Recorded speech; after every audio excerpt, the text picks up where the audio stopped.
Rebuilding is a crucial part for an NBA franchise, especially if you have smart people in your franchise who knows what they're doing.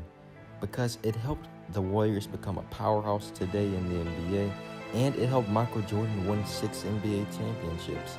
But it didn't come without struggles in the beginning. But once they had the right assets on their team, it was time to come out of nowhere and show why they belonged. And today, I'm going to be talking about 6 of the best young and upcoming teams that will be good in the future. This isn't really any numerical order, it's just really my list. Enjoy. Number 6, the Atlanta Hawks. Right now, of course, the Atlanta Hawks are one of the worst teams in the league, but they have shown that they have a lot of potential. Trae Young is playing at a very high level. He's really improved ever since the All-Star break. And then you have John Collins, who's very underrated. He's one of the best power forwards, in my opinion, in the future, of course, because he's already averaging 19 points and he's only in his second year of his career. And he's shown glimpses of becoming an All-Star caliber player in the next few seasons. So if the Hawks hit on another few draft picks of theirs and the one they have this summer, the Hawks will be a really good team in the future. Right now, they're going to be bad for a few seasons, and it's really because they really just started the rebuilding process. Just a few seasons ago, they had a team that won over 60 games and they made it to the Eastern Conference Finals, and now they are one of the worst teams in the league, but they will definitely become a much better team in the future. Number 5, the Chicago Bulls. Ever since the Derrick Rose era and Jimmy Butler's rise, the Chicago Bulls have done a great job drafting good young players.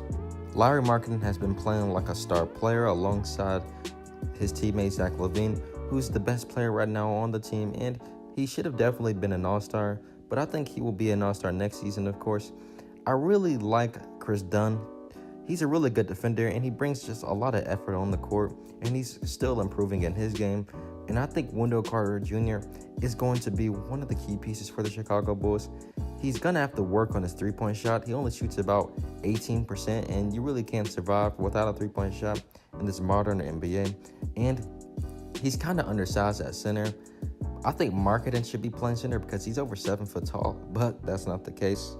Also, Otto Porter Jr., he's a really good piece for them. But overall, if the Bulls continue to draft really good, there's no doubt they will be one of the elite teams in the East in the next few seasons. Number 4, the Phoenix Suns. Hear me out on this one. The Phoenix Suns have still been rebuilding since they lost Steve Nash. They did have a record over 500 when they had Goran Dragic and Eric Bledsoe. They won 48 games in a very, very competitive Western Conference that year, and they still didn't even make the playoffs. But now they have Devin Booker, who's of course their franchise player, and DeAndre Ayton is the modern version of a big man in the NBA. He can shoot the three-point ball really good. He's really good when it comes to the pick and roll, and he could rebound really good too. And he's only a rookie still, and he's still getting better. And if they keep Kelly Oubre, they have a guy who's really good at finishing at the rim, and he's really improved ever since he got in Phoenix. But I think a guy who's going to fit extremely well with the Phoenix Suns is Mikal Bridges. Right now, he leads all the rookies when it comes to steals a game. And overall, he reminds me of Robert Covington, because Robert Covington, when he came into the league, he pretty much started the same way as Mikal. And Robert became one of the best 3-and-D players in the league, and he still is, of course, today. And Mikal Bridges has that potential. The key piece for the Phoenix Suns, I think, is TJ Warren. He's only 25 years old too, by the way. He's improved each season. He's one of the Suns' best scorers on the team. He averages about 19 points a game, and he's one of the best shooters on the team too. And I think in order to make it far, TJ is going to have to stay healthy. Not to mention, they have Josh Jackson, but I don't know what direction they really plan on having with him. He's declined this season, but overall, the Suns are going to get another top draft pick, and if they hit on it, then their potential is really, really high then. And there's no doubt Devin Booker, he will finally make the playoffs in the next few seasons. Number 3, of course, the Dallas Mavericks. The Mavericks have a lot of potential because they have Luka, and when you have a generational player like him on that team, the market for Dallas is going to be a lot more attractive for players who are free agents, especially if the Mavericks they're interested in signing Nikola Vucevic, and he's another European star player, and I think if the Mavericks get him, they will probably make the playoffs. Not to mention, you have Tim Hardaway Jr., who's one of the most underrated players in the league. He's one of the best pure scorers. He's averaging about 19 points a night. And you have Dwight Powell. He has been improving each season. I think he will take another step in his game. And I think the Mavericks overall should try to get at least another high draft pick, because they have really only been rebuilding for about 3 years now. And of course, you have Kristaps Porzingis, and if he comes back extremely healthy, then the Mavericks are definitely gonna be one of the best teams in the Western Conference, because they'll have that white boy duo, of course, with him and Luka, and I think overall they're just gonna be a really good team. And if I'm a Mavericks fan right now, of course, I'm really excited, not just for right now, even though the team, they're still not one of the best teams. They're improving, and there's no doubt that they will be a playoff team next season if Porzingis comes back healthy. Number 2, the Sacramento Kings. For the first time in a million years, the Sacramento Kings, after years and years of failures at rebuilding, they finally have a team that has already shown glimpses of being a really good team already. They are even competing right now for a spot in the playoffs. But the Kings, ever since getting rid of DeMarcus Cousins, have done really well.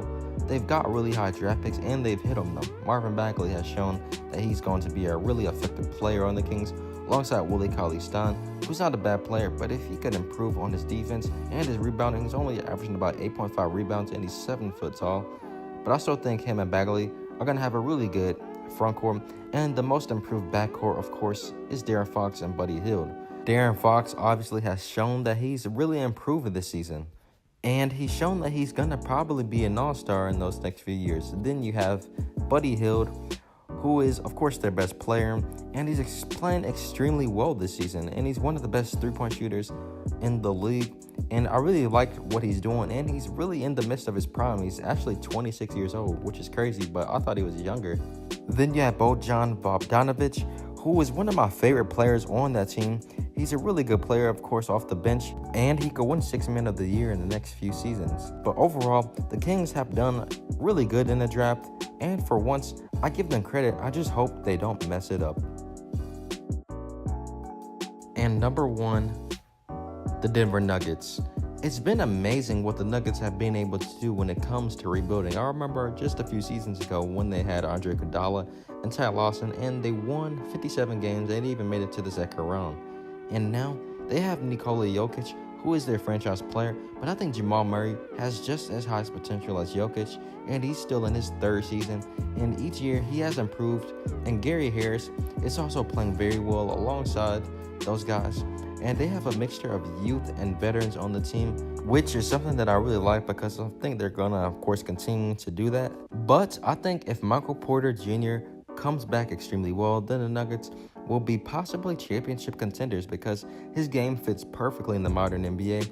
He's gonna have to adjust, of course, to the speed of the NBA, but I think he will be another great player on this team if he can figure it out with all those other guys.